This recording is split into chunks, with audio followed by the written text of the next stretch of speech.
နဲ့ဘယ်မင်းမင်းလာလာလုံးဝဇယိုင်မပြောင်းမနဲ့စောက်ချင်ဆိုတဲ့ခါလာရှိတယ်အဲ့ဒါနောက်ဘက်ကနဲ့ပတ်စပို့ကကောက်တယ်နော်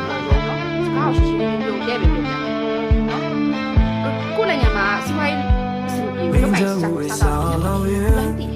နော်ပါကြီးလည်းပြောမှာဝါပေးတယ်ကလေးပေးတယ်ခံမျိုးစုံခါစက်ကိုဘဟုတ်ပြူတယ်ဒီမှာနော်ငယ်ရွယ်တဲ့အမျိုးသားတွေရွယ်တဲ့ကိုနိုင်ငံမှာရတဲ့နိုင်ငံညာကိုဖတ်ပြီးပတ်သက်တယ်ဘူလောင်နေတော့နေတွေကုန်ဆုံးစေကွယ်စင်ပြည်နယ်မှာတော့ကိုတိုင်းပြည်ထဲမှာရှာဖွေစားတာရတဲ့ပြည်မှာတော့ကိုတိုင်းပြည်ဟုတ်ကဲ့ဟုတ်လားစိတ်ထုံးမွေးမြူကချို့ဆိုအိမ်ပေါင်ရတယ်ချို့ရပေါင်ရတယ်ဒီလက်ကတာလည်းစနေတော့စက်ပွင့်ရလေရတဲ့ဒါလေရွှေအောင်နဲ့တော့မစားရဘူးလို့ပြောရအောင်စားရဒါပေမဲ့လုတ်ပိုင်